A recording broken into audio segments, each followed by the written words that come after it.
You know, I've been watching markets crash for close to a century now, and I can tell you something most people don't understand. The worst crashes aren't the ones where something breaks. Those are easy. You see the problem, you fix it, you move on. The crashes that really matter, the ones that change everything, those happen when an assumption everybody believed turns out to be completely wrong. Let me tell you what happened on the 27th of January, 2025. A Chinese AI company most Americans never heard of, called DeepSeek, wiped out $589 billion from Nvidia's market value in a single day. Not a typo, 589 billion. Gone.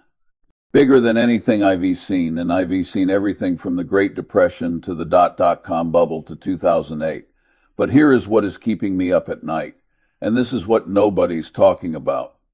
This wasn't a crash because the economy broke or because some bank did something stupid. This was a wake-up call that the one thing America thought it had locked down, the one advantage we were absolutely certain about, artificial intelligence superiority, that assumption just got destroyed. And when I say destroyed, I mean a Chinese startup built an AI model as good as ChatGPT, as good as Google's models, for $5.5 million in 2 months using chips that aren't even the most advanced ones. Let that sink in for a moment. The American companies, your Googles, your Microsofts, they've been spending billions, not millions, billions, using tens of thousands of the most advanced Nvidia chips money can buy. And this Chinese hedge fund guy, Liang Wenfeng, he starts a company in 2023, uses 2,000 of the less powerful chips, spends pocket change compared to what Silicon Valley's burning through, and produces something that by the 27th of January shot to #1 on Apple's App Store, pushing ChatGPT to second place. Now, I want you to think about what this means using the kind of mental models I've employed for decades, you see.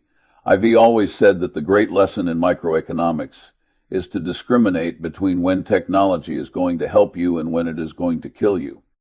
And right now, we're rewatching American tech companies get killed by their own assumptions. For years, the United States government has been restricting China's access to advanced AI chips.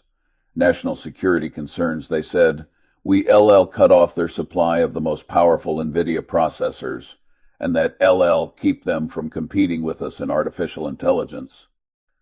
Sounds smart, right? Control the inputs, control the outcomes. That is what every economist would tell you, except it didn't work. China built DeepSeek anyway using the H800 chips that aren't even banned, the less powerful ones. And this tells you something fundamental about human nature and competition that I learned a long time ago. When you try to suppress smart, motivated people by cutting off their resources, you don't stop them. You make them more efficient. You make them think harder. You force them to innovate in ways that eventually make your restrictions irrelevant. I remember back in the 1950s, I was practicing law in Los Angeles, and I watched Korean companies come up from nothing in the auto business. They worked 84 hours a week with no overtime for more than a decade. Every Korean child came home from school and worked with a tutor for 4 full hours in the afternoon and evening, driven by what people call tiger moms. And Americans would ask, how are we losing to them? Well, only if you are a total idiot would you be surprised when you lose to people like that. China's doing the same thing now with AI. We thought we had this insurmountable lead. We thought spending billions on infrastructure gave us a moat nobody could cross. But what DeepSeek proved is that efficiency beats brute force, intelligence beats money. And now Wall Street's panicking because if you don't, need tens of thousands of advanced chips to build competitive AI. What are all those infrastructure plays worth? What is Nvidia worth if you can do the same thing with a fraction of their hardware? Now, let me back up and give you the context everybody missing because they too busy watching their portfolios implode. China's economy in 2024 officially hit 5% GDP growth. Sounds okay, right? Wrong. When you dig into the numbers like I always do, it is grim. The World Bank's December update showed property investment in China fell 10.6%, the steepest decline since they started keeping records in 1987. New construction starts down 23%. Property sales drop nearly 13%. Think about what that means. The property sector is the backbone of Chinese household wealth. It is where regular Chinese people store their savings, and it is collapsing. So what did Beijing do in September 2024? They pulled out what analysts call the fiscal policy bazooka. For the first time since 2011, they shifted to what they euphemistically call moderately loose monetary policy. That is economic speak for we repanicking and throwing money at this problem. They announced 10 trillion yuan, about $1.4 trillion in local government debt refinancing, new liquidity facilities for the stock market, a whole playbook. And you know what happened? Chinese stocks surged. The MSCI China Index returned 15.61% between July and December 2024 after 3 straight years of losses. But here's the part nobody wants to talk about. Less than 10% of Chinese households own stocks. Compare that to over 60% in the United States. So while the market is popping, while the financial press is celebrating this recovery, regular Chinese people are still broke and scared. The stimulus went to the financial system, not to regular folks. That should sound familiar to anyone who remembers 2008 in America. Now, add into this mess the Trump factor. During the 2024 campaign, Trump floated the idea of 60% tariffs on all Chinese goods. Not 10%, not 20%. 60%. That is not a negotiation tactic. That is economic warfare. Chinese economists estimated this could drag China's growth by around 1%, which doesn't sound like much until you realize they only growing at 5% to begin with. That is a 20% hit to their growth rate. And here's where it gets really interesting. And this shocked me when I saw the data. American companies are terrified. Let me give you some names and numbers because I've always believed in looking at the actual facts, not the narratives people want to sell you. Apple gets 16% of its revenue from China. But the crazy part is Apple does manufacture anything in the United States. They make everything in China and sell it everywhere else. So if Trump slaps those tariffs on Chinese goods, that hits American consumers, not Chinese ones.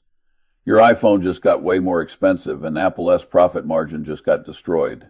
Tesla, 21% of revenue from China, and their China sales dropped 19% year over year in early 2024, according to the China Passenger Car Association.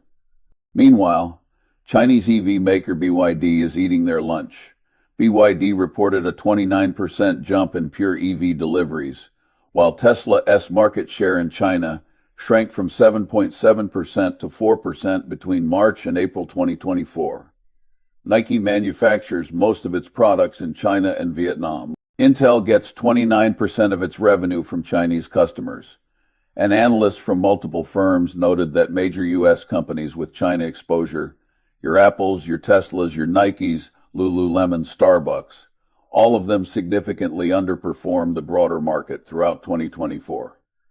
Despite the S&P 500 being up over 20%. You want to know the really crazy part? After Nike reported earnings in March 2024, their stock dropped over 8%, Lululemon down over 19%, not because their businesses were failing, but because investors are pricing in China risk. Think about that.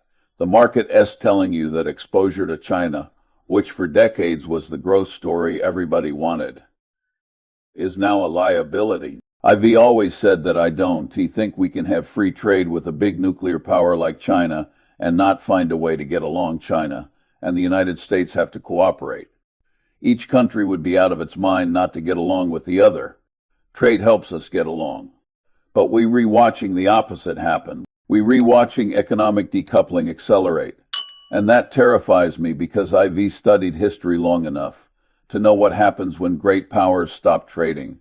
Now, let us get to the part that really matters for investors, for business owners, for anyone who cares about where this is going. What DeepSeek proved on the 27th of January wasn't just that they could build a good AI model. What they proved is that the gap everyone assumed existed, the technological moat that American companies thought they had, it might be far smaller and far more fragile than anyone was prepared for. Mark Andreessen, one of the biggest tech investors in Silicon Valley, called it one of the most amazing and impressive breakthroughs he'd ever seen. He compared it to the Soviet Union's Sputnik launch. That is how big a deal this is. Because Sputnik didn't just prove the Soviets could put a satellite in orbit. It proved that America's assumption of technological superiority was wrong. And that started the space race. We at that moment again.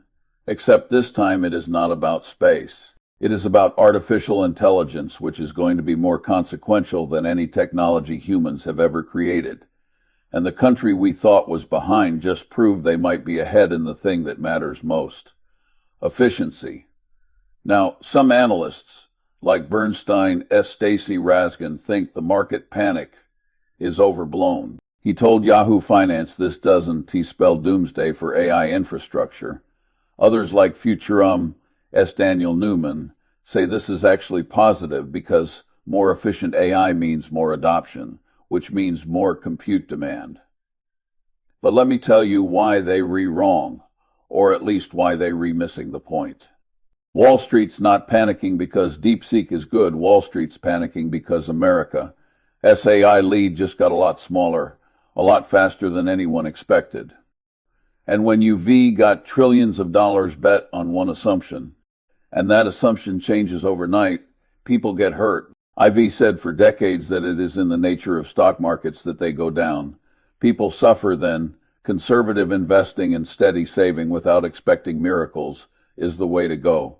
But most people can't help themselves. They see a hot sector, they pile in, they extrapolate current trends into infinity, and then they re-shocked when reality intrudes.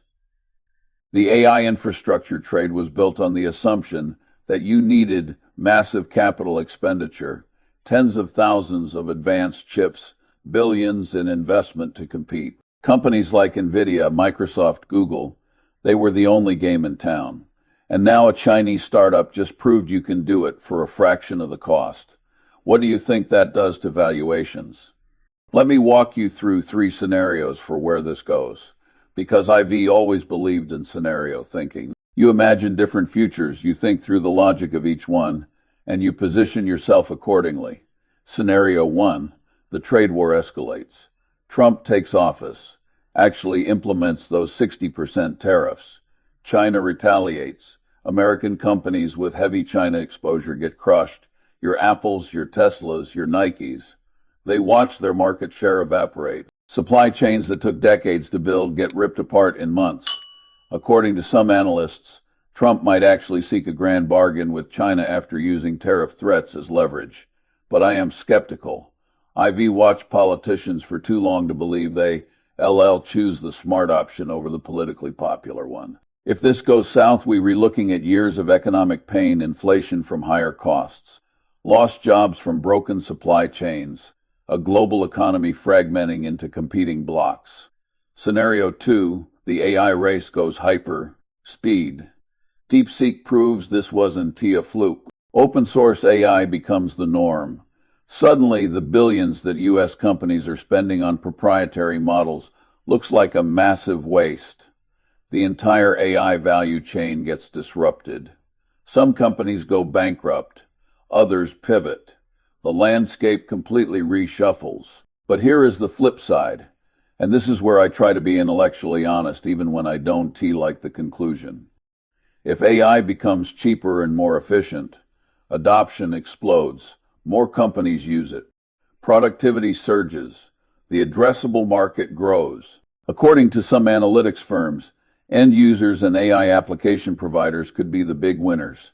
Chinese tech stocks have already started bouncing back. The MSCI China Index was up 13.9% year-to-date as of mid-February 2025, dramatically outperforming U.S. indexes. Analysts at AllianceBernstein think DeepSeek has created what they call a halo effect, making investors take a fresh look at Chinese tech companies. Scenario 3, and this is the one that worries me most, decoupling accelerates. The U.S. and China split. Not completely, you can completely decouple the world as 2 largest economies without catastrophic consequences, but enough Companies frantically diversify supply chains. Critical technologies get siloed. The world fragments into competing tech spheres, like the Cold War but with semiconductors and AI instead of nuclear weapons. Apple's already trying to hedge. Recent reports show they've intensified efforts to move manufacturing to India and Southeast Asia. But here is the problem, and this is where understanding incentives becomes crucial. Every move Apple makes to reduce China exposure makes Beijing angry, and Beijing can turn off iPhone sales in China like flipping a switch. According to some reports, Apple's China revenue already dropped over 10% in 2023, falling from just under $24 billion to just under $21 billion. That is a $3 billion haircut. And that was before things got really tense. Now, I want to step back and talk about what this all means for the average person. The investor who is trying to build wealth, the business owner who is trying to navigate this mess, the student who is trying to figure out what skills matter in this new world. The narrative that America is untouchable in tech just died on the 27th of January, 2025. That is the headline. China's not just catching up in some areas, they might be leapfrogging. The companies you own stock in, the products you buy, the entire global economy, it is all getting reshuffled right now, and it is happening fast. I've always said that acknowledging what you don't know is the dawning of wisdom. And here is what I don't know. I don't know if DeepSeek is telling the truth about their costs. Maybe they spent way more than $5.5 million. Maybe there is government subsidies they are not disclosing, but so far, nobody has proven that. I don't know if American companies can match this efficiency. Maybe they too bloated, too committed to their current infrastructure investments, or maybe they innovate and find even better approaches. I don't know if the political relationship between the U.S. and China stabilizes or deteriorates further. That depends on decisions made in Beijing and Washington that are fundamentally unpredictable. But here is what I do know. When long-held assumptions break, when the market's foundation shifts, you need to pay attention. The decisions that get made over the next few months in corporate boardrooms, in government offices, and research labs, they're going to determine whether your portfolio goes up or down, whether your iPhone costs $1,000 or $2,000, whether we're looking at a decade of prosperity or a decade of economic Cold War. I've said many times that you should remember that good ideas are rare, and when the odds are greatly in your favor, bet heavily. Right now, the odds aren't in anyone's favor because nobody knows how this plays out. This is a moment for caution, for watching closely, for being ready to pounce when opportunities present themselves. Because in this world, opportunities don't last very long. Let me tell you what I'd be doing if I were a young investor today. First, I'd be looking very carefully at any company with significant China exposure. Not automatically selling because sometimes the market overreacts and creates opportunities, but understanding the risks. Knowing that geopolitical factors you can control could destroy value overnight. Second, I'd be skeptical of the AI infrastructure trade until we see how this shakes out. Maybe Nvidia and the other chip companies maintain their dominance. Maybe efficiency wins and the market fragments, but betting everything on one outcome when the assumptions just change seems foolish. Third, I'd be looking for companies that benefit from decoupling, from reshoring, from supply chain diversification. If we're re-entering an era where countries prioritize security over efficiency, where redundancy matters more than lowest cost, there will be winners. But you have to think it through carefully, not just by whatever's being hyped forth. And this might be the most important. I'd be learning, reading, thinking, trying to understand what is really happening, not what the headlines say is happening. Because I've never succeeded very much in anything in which I was not very interested. And if you can find yourself very interested in this moment, in this reshuffling of global economic power, then you are not paying attention. You know, I've lived through a lot of market crashes. I've seen assumptions change before. But this one feels different because the stakes are so high. We're not just talking about stock prices or corporate profits. We're talking about Which country leads in the most important technology humans have ever created? We re talking about whether the global trading system that lifted billions out of poverty survives. We re talking about whether the two largest nuclear powers can find a way to compete without destroying each other. And the uncomfortable truth that nobody wants to face is this. We re-watching the post.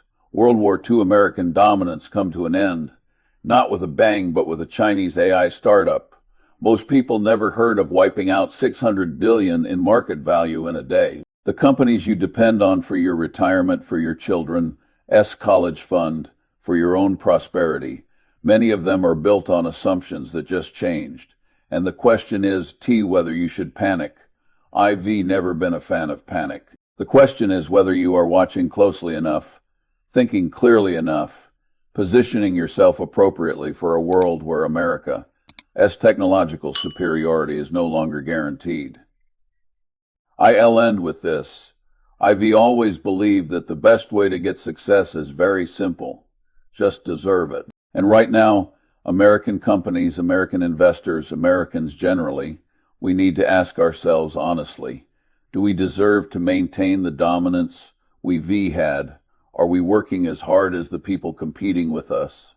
Are we thinking as clearly?